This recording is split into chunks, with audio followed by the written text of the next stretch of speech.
of this makes any sense to me. What am I missing, Uncle? What am I supposed to see?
Soulstone is the key, and it shall be mine.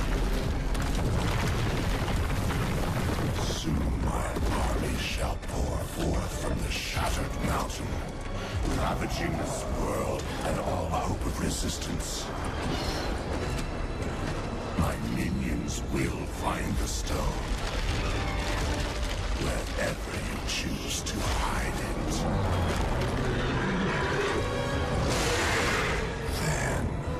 At long last, Osmodan shall reign as the prime evil.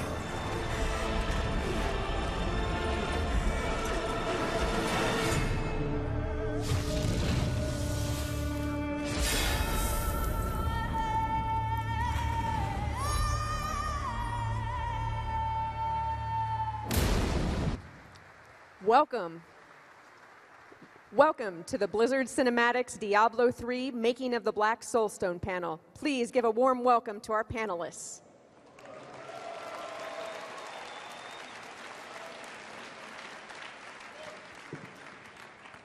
Hello and welcome to the Blizzcon 2011 Diablo 3 Cinematics panel discussion.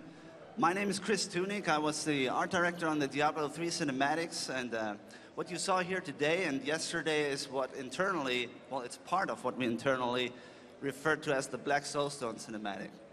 I'm saying that because it's actually called something else in the game, but for simplicity's sake, we're just going to keep referring to it as the Black Soulstone cinematic for today. Now, you saw about 3 minutes out of a total of around about 27 minutes of pre-rendered cutscenes.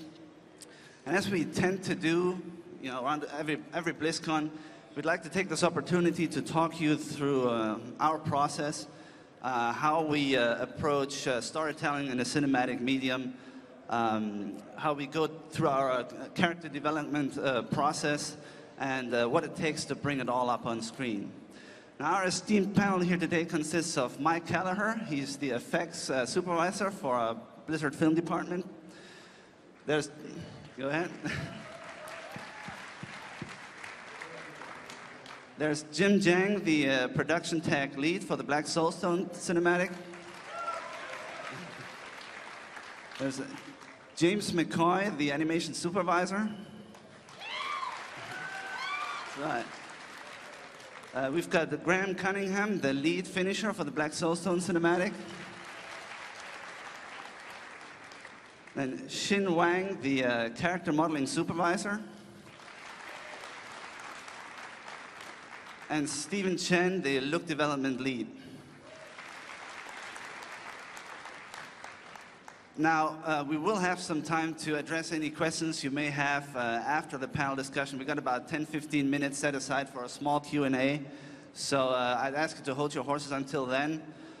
With that said, I'd say let's not waste any more time and jump right in. Take it away. All right, Chris, thank you very much. We're very excited to be here, and we are proud to show you some of our work today.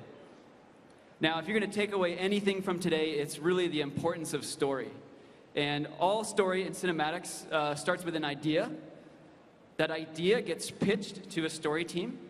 And once that idea becomes strong enough, we put it down in the form of a storyboards.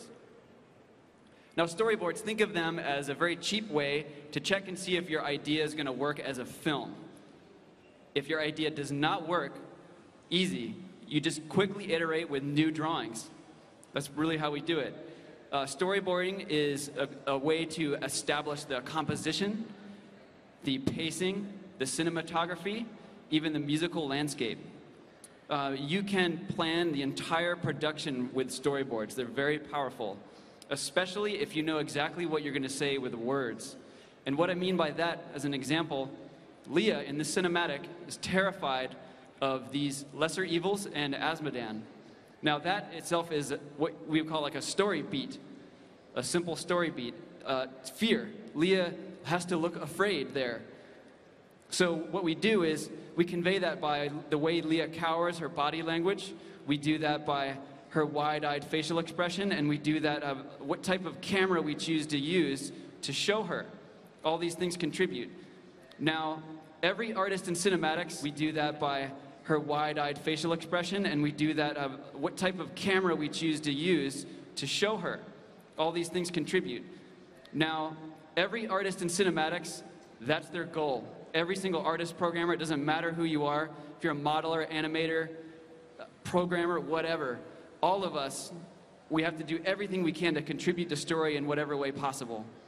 So, I'm going to hand it over to Graham, and he's going to talk a little bit how color choice is one of the ways that you can do to enhance story with your discipline. All right, thanks, James. So, what's up, guys?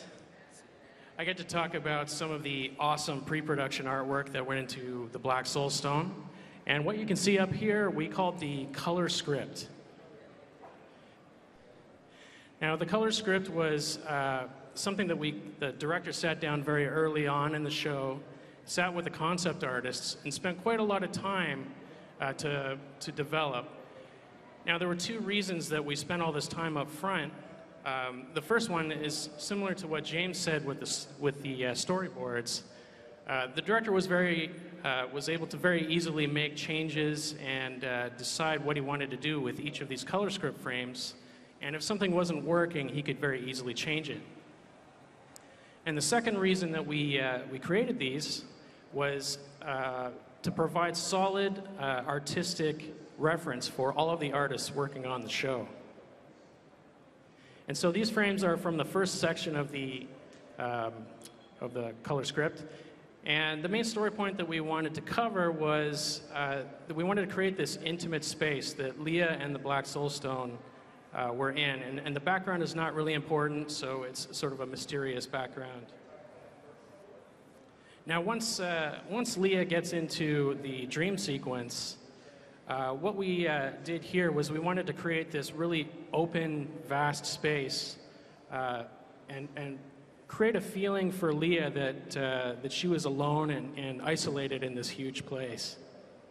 And we also chose a lot of low camera angles and some wide-angle lenses to really emphasize how big Asmodan was compared to Leah.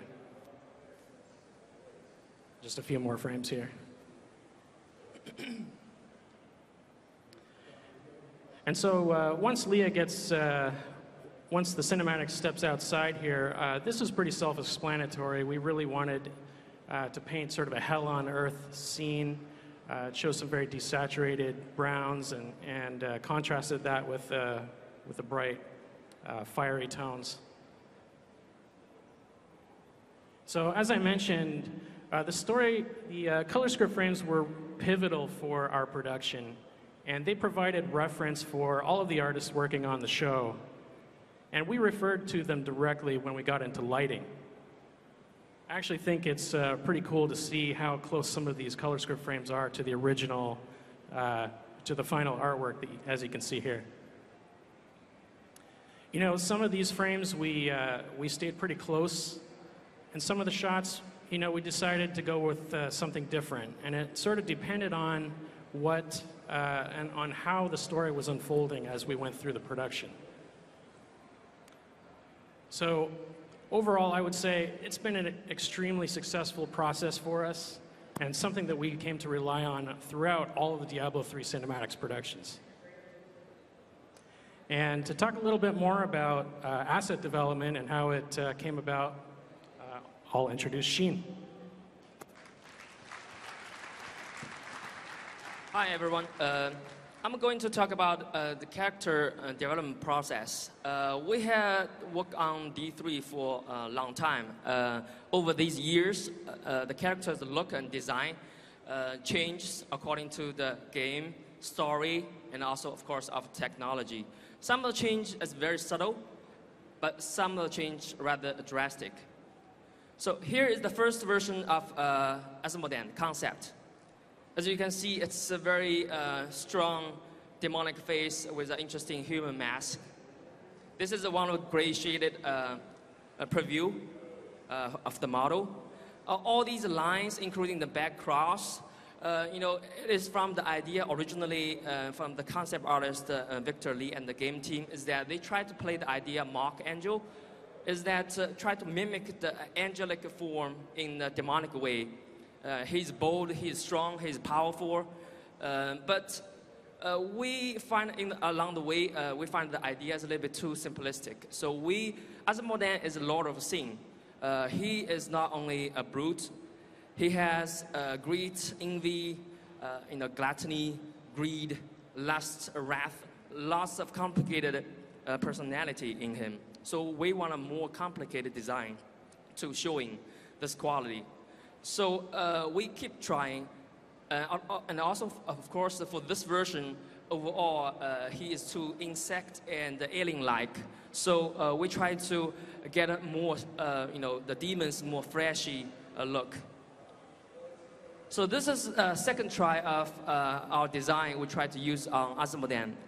This design originally designed for the other demon boss. It's a very unique and powerful design. It's a shark-like demon boss with a huge chopping blade. This is all about the demons, right? So this is the version, fully textured version of the model. But soon we realized, we would rather to have more fun to design something special for a lot of scene, Asmodean. So here you go. This is the final concept from Vic and also the game team. And, as you can see here, the bloated body shape suggests the gluttony, greed, and also the piercing, the decorative armor all indicate that his vanity, his pride, and so on. There's lots of things actually showing up the design as we thought we tried to be, try on the Asmodean. So after back and forth between the game team and the cinematic team, the concept department, with lots of tweaks and iterations, here, this is the locked 2D design on the paper for cinematic. It gives Leah so much contrast by his, body shape, glowing internal, ugly but strong, powerful, demonic face. Soon after, we locked the design on 2D. A 3D sculptor, character artist, grabbed the design and visualized in 3 dimensions. By using a sculpting software like Mudbox and ZBrush that with brush by brush, stroke by stroke, tweaks the millions of polygons, the design comes alive in 3D. This is one of the work in progress fully textured turntable under one of the specific lights. Of course, during the process, we have to make sure the surface, the volume interacts correctly with different light. With tweaking and painting hundreds of maps and tweaking hundreds of parameters in the shaders, we'll be able to, make him alive in 3D with colors. By this point, So on the contrary of the Asmodean very long development cycle, our demon army development cycle is rather short, but successful as well. we picked one of the unique approach that is not very common to us. Usually, each character got assigned by the character artist to carry through all the way to production. But for this demon army, since we have so many good designs as a guideline, the character team, including me, stop production work for 2 days. We just pick up our favorite design, 1 or 2, and go freely in sculpting stage. So by end of the 2 days, we end up with so many good design and interesting, powerful design for the demons. As you can see, not all of the design make it to the final cinematic, but as we emphasize, as James mentioned, we picked the right design to serve the story. At this point, the demon army already has strong silhouette, great detail, but how can we make the demon alive, even more angry and even more scary? I'm gonna have Steven to talk about the demon look at process. So after these designs were picked by the directors, the art director will sit down and create what we call a paint over based on these 3D assets. So on the left side of the slide, you're going to see the final paint over for the elite demon. And at Blizzard, we are always seeking opportunities to tell story. So this is an example of how we tell stories through character design. On the demon, you see there's a lot of cuts, bruises, and scars. We try to make them as intimidating as we can, and as battle tested as we can. It's Lookdev's job to take these 2D design and translate them into 3D. In the center of the slide, you see a work in progress 3D model for the elite demon. As you can see, we're trying to capture some of the flavors from the art director's paintings. And on the far right side is the final elite demon model used in the cinematic. This guy is the Demon Haunt. The particular challenge for this fella is to get the skin contrast to show through, because parts of him is very matte and very dark, kind of rhino, elephant kind of dry skin. And there are these freshly cut up wounds, which is flashy and bloody. So it was pretty fun to work on this guy and have the final result to show through. Same thing here on the left side of the slide is the final 2D paint over from the art directors, and on the right is the final 3D model you see in our cinematic. This guy is the Wing Demon. Very, very cool design. Unfortunately, the way we shot it in the end, we don't really see much of him. We only see the dominant wings, and it was actually pretty difficult to make the wings interesting and detailed. This also went through the same thing. The art director will come up with iterations and iterations of painting, and we'll settle on the final painting, and we'll go and try to translate it into 3D. So with that, I'm going to hand it over to Mike to talk a little bit about effects. Hi there. So I wanted to take a little time to talk about some of the effects that you see inside the cinematic. What you see on the screen is probably what we're doing most of the time: water, fire, atmosphere types effects. Generally throwing lots of particles around the screen. For example, here's 30,000 bunnies being exploded. Oh, there goes my little fast. But we also have a little thing called intrinsic character effects I wanted to talk about. What you see here is something of the lesser evils that are on their thrones. And these were always envisioned as weeping smoke. So this is a pretty obvious effect, something you're going to see in the cinematic quite easy. But we do a lot of other smaller character effects, which are not so apparent. Some things like Arthas's eyes, it's hard to imagine him without that characteristic. But it has to be subtle. It has to blend in. And most importantly, it has to add to the performance. It can't distract from the performance. It's hard to imagine Tychus without his cigar, for example. But if we make that too apparent and if it's too blatant, then it's going to distract from the story, and that's not what we want. If we're calling attention to ourselves with these types of effects, then we're doing it wrong. We're making it bigger than life, and that's not something we want to do. So to talk about pulling a little bit more from real life, Stephen, you want to talk about that? Sure. So, reference from real life. Those of you who are familiar with the Diablo universe, you would know that it's based on a very fantasy world. However, in this cinematic, we try to draw a lot of real-life references and try to make our cinematic much more believable and engaging.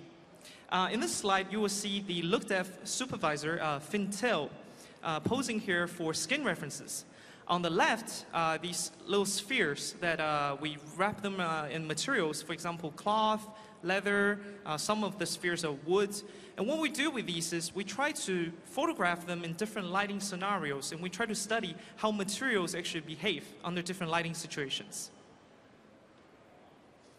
This is more example of taking photograph as reference. On the left side, you see these spheres getting wrapped up by leather and suede. We use them to study how leather, the fall of the material is, what kind of texture and detail we can put on it. And eventually, these are used for Leah's leather vest and her pants. On the right side are the wood table that inspired us for Leah's antique wood table you see in Black Soulstone. And the metallic objects are for some prop sets and Leah's accessory. Because we know that Black Soulstone is going to feature a lot of demons, the whole modeling team and look dev team actually took a field trip down to San Diego Zoo for a whole day. And we were able to study surface detail of these magnificent animals and also get some anatomy studies. Throughout the day, we took a lot of photo references and later on became very useful inspirations for the art director when they are designing the demons. This is a little turntable of some of the materials we actually used in Black Soulstone.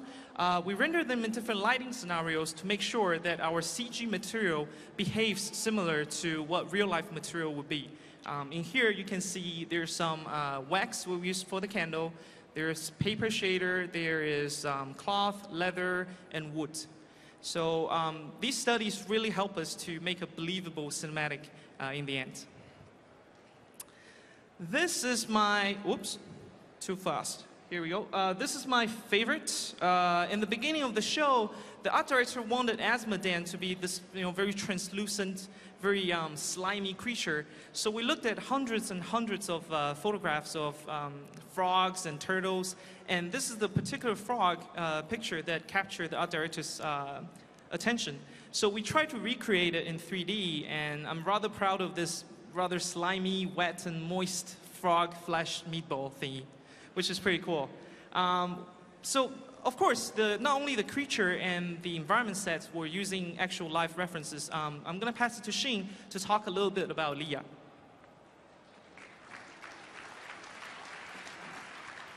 Same as Steven mentioned, as for character, we did an intensively study from the real life, more than ever. So, since from the very beginning of the project, we know the biggest challenge for Black Soulstone is these super close-up shots. Not only about the face, eyes, we know it's going to be very challenging. The reason why is that we never done this super close-up in this distance with so many shots. And also, it's a female character's face. You want her looks pretty. On top of that, make the CG eyes looking believable. It's another layer of complexity. So the first thing we did is a photo session. We brought our producer Angela to on site, and our look dev supervisor Fing Teo and one of the art directors Jonathan Blueby. We set up the scene, light up the candles, blow up the smoke. We try to simulate a similar lighting situation for Black Soulstone. As on the left side is the color script, on the right side actually is the high-res picture we took from the photo session. Of course, this is already color tweaked and doing light comped by Fing Teo, which tried to come up with a look that the director can sign off. Here's another example. On the left side is color script. On the right side is the super eye close-up. So these images, the purpose of this photo session is two. One is that we can study those high-res images to analyze the color, to analyze the skin shader, interactivity between the skin and the light, and the DOF, all these factors. The second is that we can, from those photo sessions, we were able to capture the high-res texture maps from the real life by using the special camera rig the look dev supervisor designed. As on the left side is the color map from the real human, Angela, which is Angela's face. Pretty face. On the right is the specularity layer, which showing how the skin will interact with the environment and the light. So from the photo sessions, we started, and all these pictures end up with my desktop. We look at these pixels. We study those pixels throughout the Black Soulstone production. This is one of many broken work in progress render. The reason why I want to show you two guys is that I want to show how easy, you can get a fakery, bad-looking CG, feel of a render for the character once you render close-up. As we find out that the final look is set up by the lights hits on the surface, which interpreted by the surface shaders. All these three elements have to work perfectly to each other. In order to control the look, you have to control these three elements: the lights, the surface volume, and the shader. As we keep developing the skin shader from the previous one to this one, it's a big jump. Actually, this took us endless rendering, endless tweaking, endless hundreds of map painting in order to get in this stage. With a very close collaboration with one of the lighting lead, Mark Lai, we found out actually one of the processes we think we are really proud of is the lighting look dev, which is this process I'm talking about. From this lighting look dev process, we work the assets directly on with the lighters. So in order to make the light, the shader, and the surface all working perfectly with each other. So we work close to each other in order to set up the look. Along the way, we keep trying. There's different studies, but at this point, the skin looks a lot better, but still not 100% up to our standard. The skin still looks a little bit crunchy, a little bit contrast. So from previous slide to this one, is another big, fun that I think we found out really useful by introducing the soft light approach. I think the Graham is going to be going to the detail a little bit more in the later. By introducing the soft light, the skin looks much more realistic, and also we instantly fall in love with this test render. We felt this is the look that we want. Soon, we retweaked the shader and texture maps all around just in order to work with this lighting. From then on, we established the look for the super close-up shots. Keep tweaking, lots of small tweaks, changes. Finally, we got this stage. Of course, we didn't stop at even after the lighting look dev. As we introduced the enemy displacement in order to get a much more subtle wrinkle facial movement, we kept looking at the deformations in order to make sure the hands, eyes, the body works correct under the light. The animation team did the same thing and has their own take from the reference. James. Cool, thanks, Gene. So I'll talk a little bit about what the animation team. Thank you, Shane. Yeah. So the animation team did their own thing in order to prepare for working on this cinematic. We started with photography. And the reason why we did that is we took a bunch of photos of all the different possible muscles of the face. We wanted to identify every muscle. And our thinking was, if we could identify and reproduce every one of those muscles on a character rig, then we'd have infinite amount of facial expressions to use when we do the animation. And it worked really well. And it also went very well with Diablo's stylized reality, the very, very realistic style. We also took specific videos. Since we had to do a super close-up of the eyes, we studied eye behavior. We even studied a specific shot video. Here's Angela again, falling asleep. Here's our director, Nick Carpenter, doing the same thing. And we learned a lot from that about how the human eye has many, many different types of half blinks and flickers and things like that. We identified all those tiny little muscles and we put them all in there into the final result, like this. And all that research really paid off. We also, in doing the animation, we take that reference, we take that research, but we also have to exaggerate it so it comes across on screen even more clear. Now, for Leah's close-up hand shot, we took this specific video, and we learned quite a bit about the mechanics of writing. We also learned subtle details about how when you write, it even indents, the pen indents the page a little bit. We put some of that in there, too. From this research, we also learned in detail how the shape of the hand needs to be just dead on. It was a close collaboration between the modeling, between the rigging and animation teams in order to get the shape of the knuckles and all the individual wrinkles of the hand just right. And I'm actually going to hand it over to Jim now to talk a little bit more about the Leah process. Thanks, James.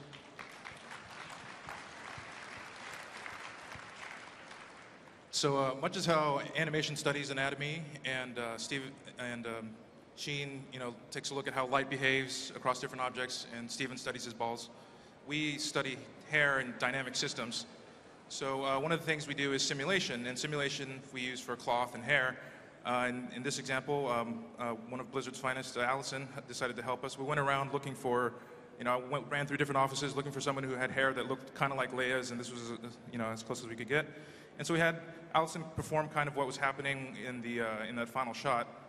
And so, we blow wind through it. We try to simulate the environments that we're going to try to copy. And one of the important things that we noticed is that her hair actually ended up covering her face a lot. And we use reference to get the feel, but we don't actually try to copy the way it actually ends up being. So now that we've done our homework, we have our boards out, how do we actually get this to screen? Blizzard Cinematics, this is just a tiny representation of our team. We have a wonderful team, and it's a pleasure working here. It's the best place I can imagine working. And there's a lot of machinery, there's a lot of mechanisms that we use, and a lot of technology to get through this. And for the rest of the talk, we're going to show you some of how we do this. So in the example of Leia's hair, we actually use a cloth solver, a cloth simulation, to move it. And hair is an extremely complex system. There's hundreds of thousands of hairs on a human head. And it would just be intractable to try to actually compute all that. So what we do is we do a layered approach. So this is Leia's hair rig. And you can see at the uppermost level, there are these large clumps, and then we do individual strips. And then those strips represent, dozens of hairs at a time. So one of our simulation artists will take this rig and run it through the animation. They'll adjust parameters and try to get the feel that the director wants. So in this pass, you'll see that it's the larger clumps, the gross motion. And then next we'll do sort of the more detailed, higher-end clumps, the finer individual strays that really add to that realism. Because CG hair has a problem where you start seeing like these big clumps move as one giant group too often. And then in the end, this is our sort of the final result of how the hair moves. Another thing that production tech does is we build the rigs. And a rig is basically the digital puppet that the animators use to move the characters. Because we begin with just geometry, and then we have to add the mechanisms in there to make it move. So in the beginning, you see the skeleton of Asmodan. He's got a lot of joints on there, and then the mesh gets added, and then the controls get layered on top of that. And the reason you have these controls is you need to move. It would be impossible for the animators to move, joints one at a time. So we work very closely with them to kind of determine what kind of controls that we need for Asmodan. Asmodan's kind of a tricky character because he's so massive. He's got this giant upper body, and he has this kind of like crab leg lower body. And he's also supposed to do some like more, he's pretty dexterous in the end. And so here's an example of just turning one control. The legs stay pinned to the ground, the abdomen moves around. And we have a pretty amazing proprietary rigging system that allows us to rebuild this rig quickly, because there's one thing we do at Blizzard is iterate like crazy. And so designs continue to change. And this allows us to basically, absorb those changes as quickly as possible. There, he's sliding the leg around, and you'll notice some of the controls basically pin it to different places just to make the animators' lives a little easier. And you can see on his face, he's got numerous controls, and then those are also layered in different ways. And here you can just pull that one jaw control and you can make him talk. Okay.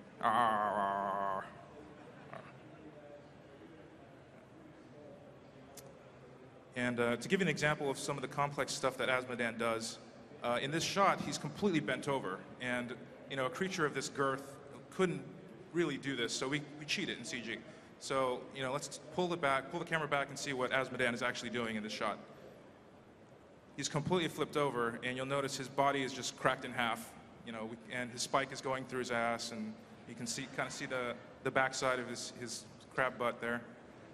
And it's the advantage of CG. We're making an impossible creature. We're allowed to do impossible things.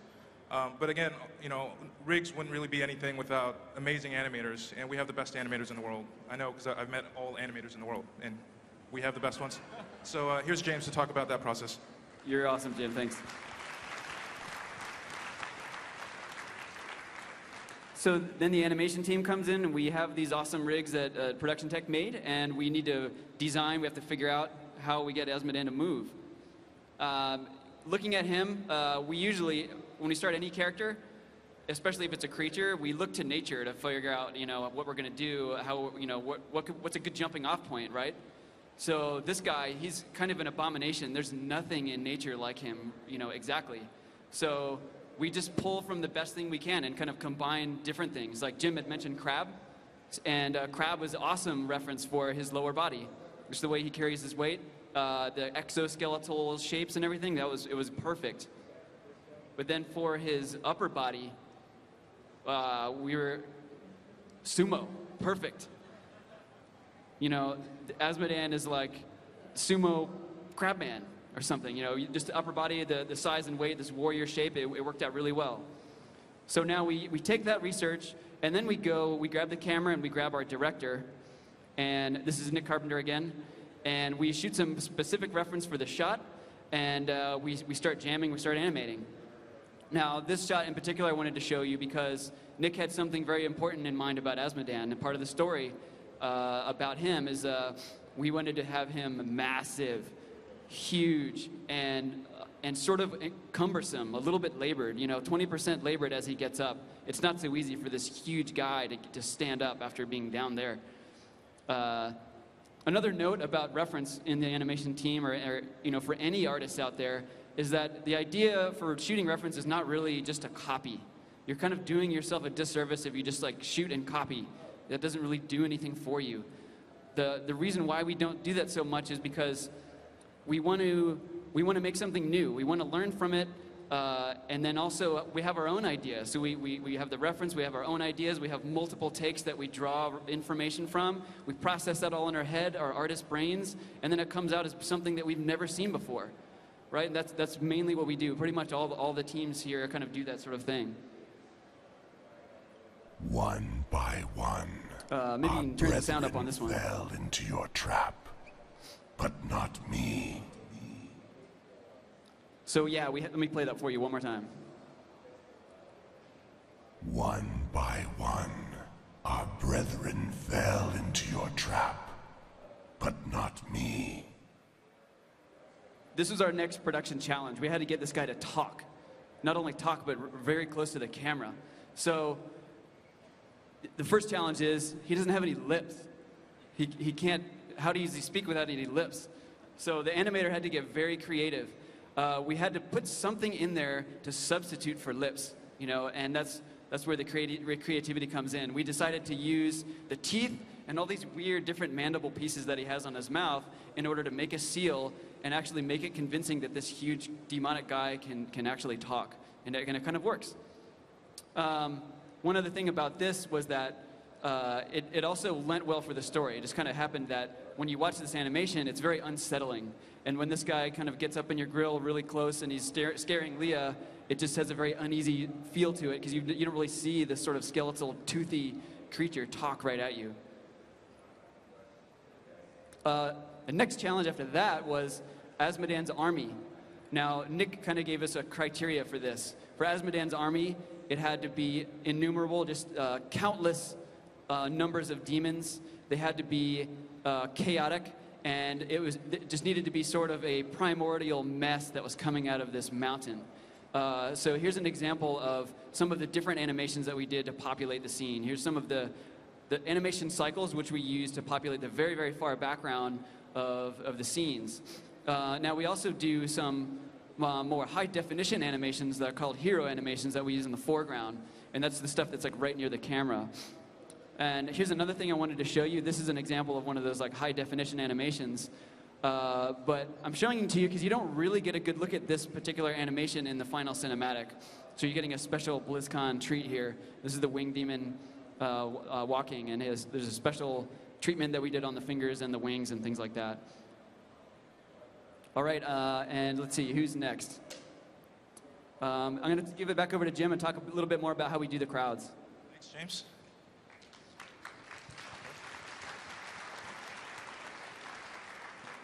So I love Diablo. Diablo is, I remember Diablo 1 was the first game I ever played where I would just lose time. I'd wake up out of this Diablo coma and I'd realize I hadn't eaten and days had passed. And Diablo was all just about slaughtering demons. You know, the whole game, it's just wanton murder of these things, right? And so we knew we had to have a shot where we just had, tons of demons and really show off like what Diablo is all about. And the cool thing is you get to kill these guys in the game, these actual demons. It's awesome. So this is an example. This terrain on the bottom is the entire, like what our environmental modelers built as this huge valley. And one of our concerns was that we'd actually have to fill up this entire valley full of demons. But luckily, once the camera was in place, you can see that that little red line represents the only demons we actually had to put in the scene. So we got away with a lot of that. In the upper left, you can see that as the trail kind of fades off towards the mountain, the demons themselves become smaller than individual pixels, so we just say, okay, we don't need any more demons back there. So that's how we go about and populate the scene. And one of the, we pay so much attention to silhouettes and detail at Blizzard Cinematics. And so here is an example of some of the director's notes.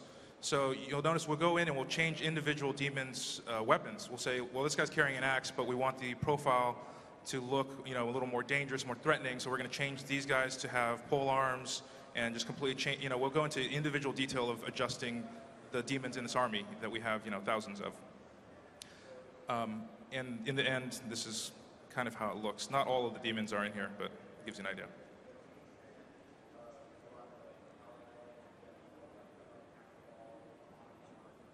There's that wing demon James was talking about. And, animation, rigging, this is just a small part of what goes into the cinematic. There's also effects, which really tie everything together and are so important. And Mike's here to talk about that. Thanks, James. So I wanted to take it back to some of those character effects I was talking about earlier and talked about an effect that actually didn't make it into the cinematic, which was Asmo's lava drool. So originally, Asmo was envisioned to have constant drooling lava coming out of his mouth while he was speaking.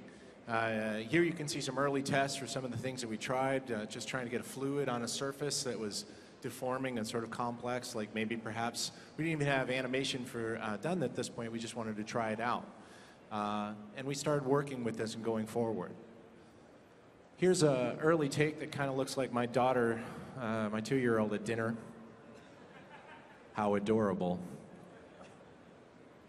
But as we started to pull it back into the real world, here's another early test. While Asmo was actually speaking, we were finding that the lava was starting to have a lot more questions than it was actually trying to answer. Like, for example, how fast was this lava going to move?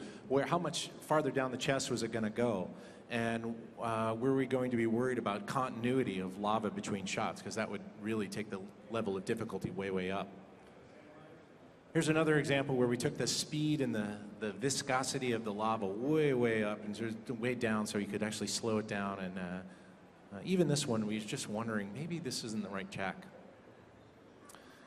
So finally, this is our final concept drool, and you can see by now we've actually pulled it way, way back. We only have 3 little rivulets of lava that are being pulled out of the corners of the mouth. And actually, we took this one all the way to completion. You can see here our final beauty pass for that particular shot, just these 3 tiny little rivulets of lava.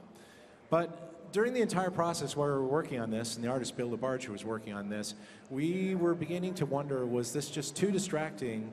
And it was kind of making Asmo feel sloppy, and actually even worse than that, it was starting to make him feel comical, which is not a story point. That's not something we wanted to go for. So we killed it. Here's a little breakdown of some of the more traditional effects around Asmo. Obviously, we have the glowing mouth. We have smoke and embers that are coming out, glowing eyes, and we even have a heat distortion plate on top of that. A little atmosphere on top of that, and there you have it. So I know I kind of glossed over quite a number of the lighting passes in there. Let me turn it over to Graham. He can tell you a little bit more about that. All right, thanks, Mike. So as a lighter, I've got one of the best jobs in the whole place, and that's because I get to light everybody's awesome work upstream. But seriously, the main job of the lighter is to light in a way that supports the story. Now, Black Soulstone was calling for something that was a lot more realistic and less stylized than some of our previous work. But when I say realistic, that's not quite the same as reality, and everything is very designed, and I would say the stylized reality is what we were really going for. Now, in order to achieve that more realistic look that we were going for, we had to adopt a number of techniques and technologies that have been used by some of the major motion picture visual effects studios. And I wanted to just say a quick thanks to John Lands and Chris Rock and all of the tools and development team guys who did such an amazing job improving our RenderMan pipeline throughout this production. So,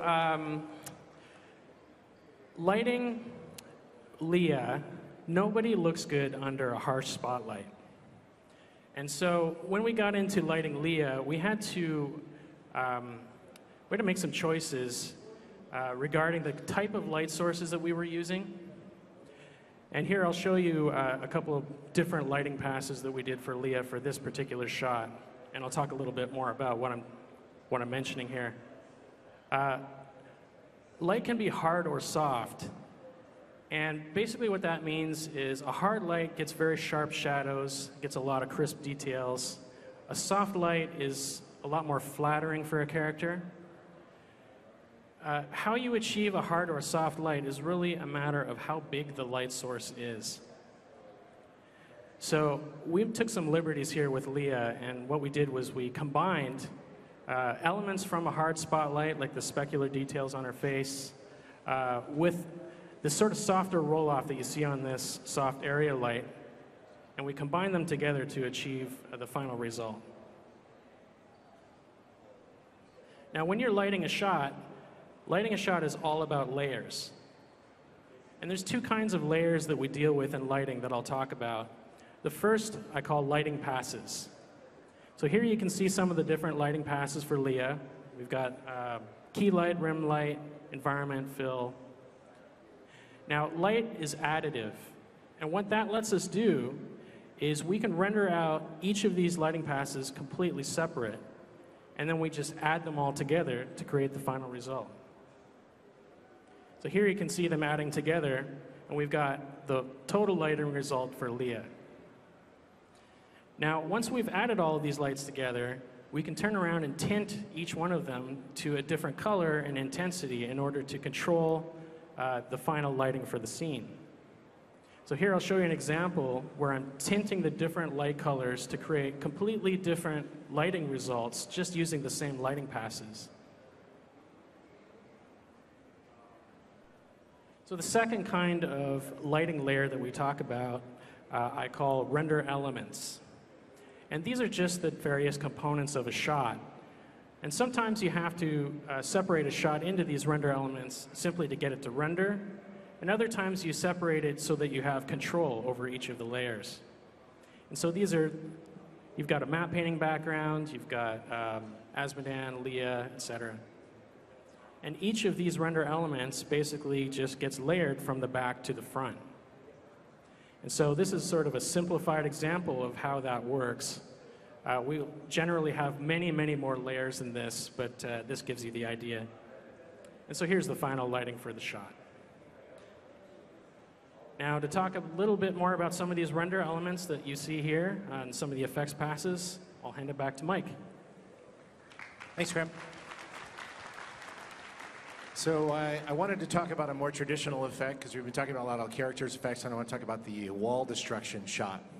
Here you have two concepts. We had to take down the interior of the Black Soulstone and reveal this volcano and the army beyond all sort of in one shot. This is going to be very complicated. We want the shot to be as detailed as possible, and we knew it was going to be a challenge right from the start. Here's the shot as it exists in the cinematic. You can see we go from from an interior environment, and then we have to have this exposure change and go through all that to see the volcano behind as Asmodan reveals his plan. So with that in mind, we wanted to cut up this entire wall, and then we knew that was going to be very, very challenging, so I'll introduce one technical term, which is called Voronoi. Voronoi is a type of noise that you can use in production, and basically you can imagine as if you scattered a whole bunch of points along a plane, and then if I drew individual lines equal distance from all those points, I'd end up with something that looks like this, sort of like a cellular texture, or maybe dried up paint on the ground. If you take out the center of all these pieces and just leave the lines, you have something that sort of looks like a shattered window, and you could easily use these types of lines of force to cut up anything that you wanted. Add those things together or start combining them, some of these individual shapes, and you start to get some pretty organic looking type materials. And that's kind of what we have here. So this was partially some of the way that the wall was cut up.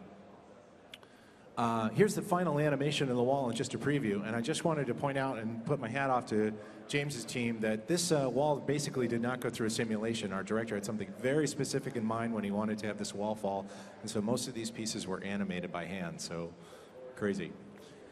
Thank you.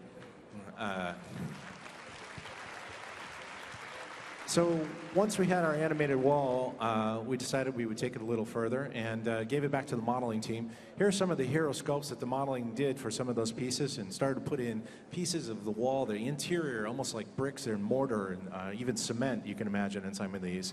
And once they were done with that, we handed that back and we had our initial wall. So let's get to some of those effects passes that Graham was talking about. Here's our shot again, and we'll go a little bit into it, and then we'll freeze the frame for a second. So we start off with the initial one, which is just sort of little particle points and dust that's coming through that wall. Added that, we start adding rocks. The artist Hosuk Chang developed an enormous amount of rocks for this. I think there were over 40,000 little tiny rocks that are being generated as the pieces, combine and hit each other. And then on the top of that, we put on a whole bunch of smoke and dust that's being in on either side of the wall. Let's add it back into the shot. So here's our rocks, here's our background, here's all of our effects passes on top of that. Once we have those, we'll put the characters back in.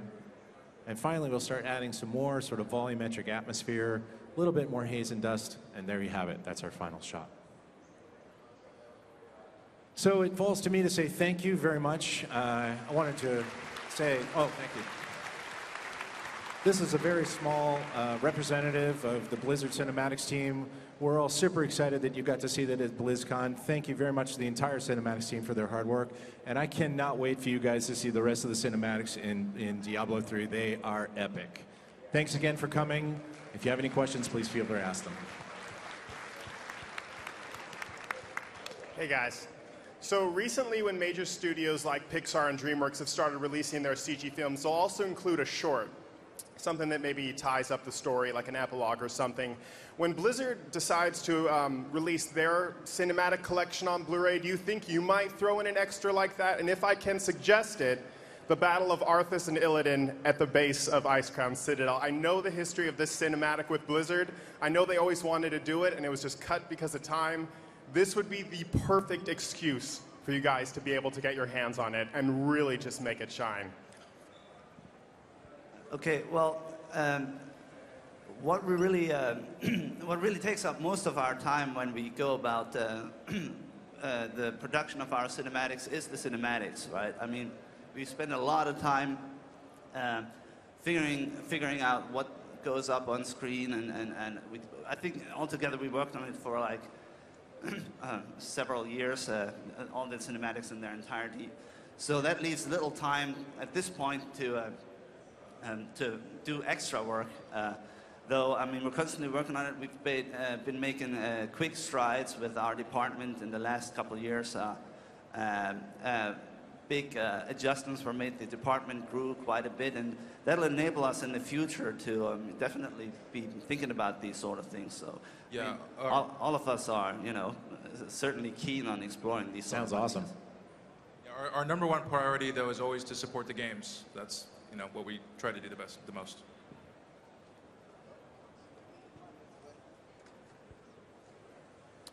Yes, Blizzard has a really rich history with cinematics dating back since Warcraft 2 and beyond.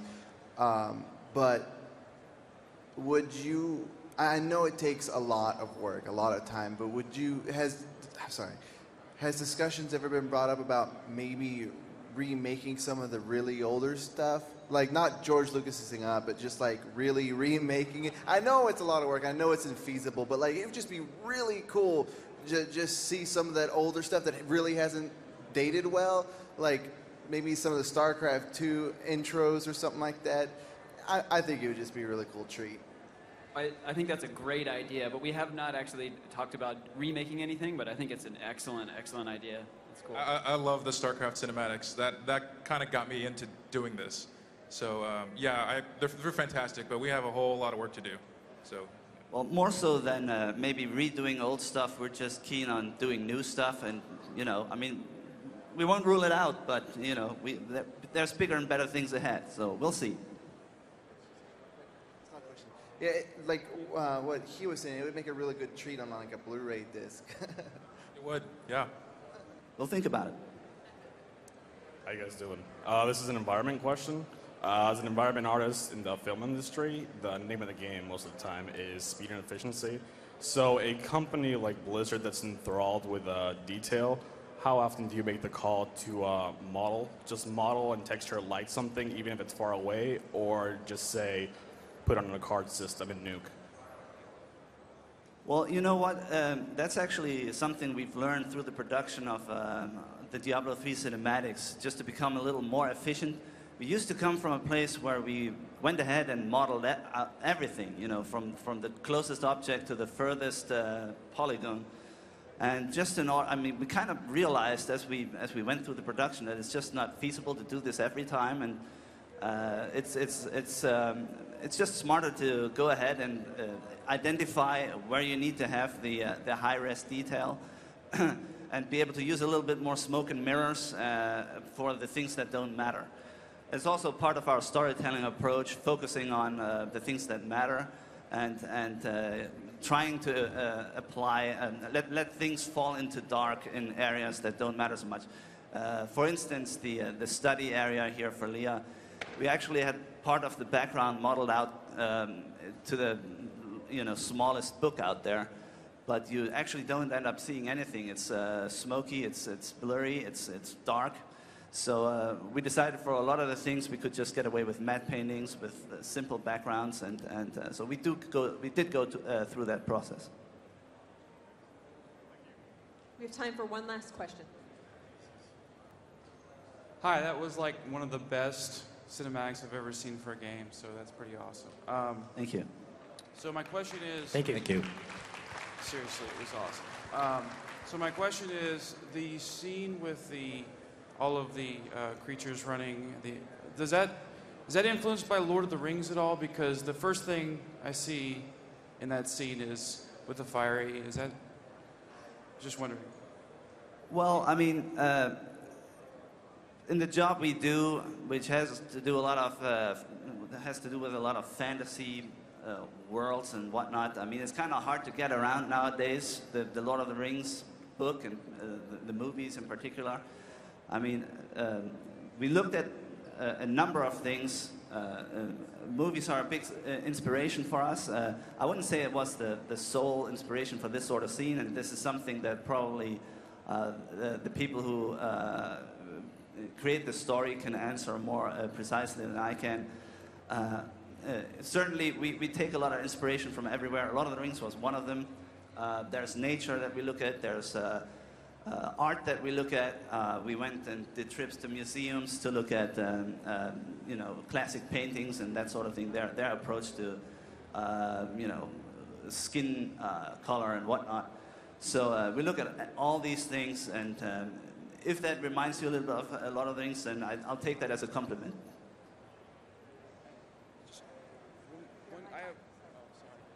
How about one last round of applause for our panelists? Thank you. Thank you. Thanks, everybody. And Diablo 3 is fucking awesome, in case you don't know that. We've been playing it at work. It's so good. Team 3 is awesome. Yeah. Thank you for attending the Blizzard Cinematics Diablo 3 Making of the Black Soulstone panel.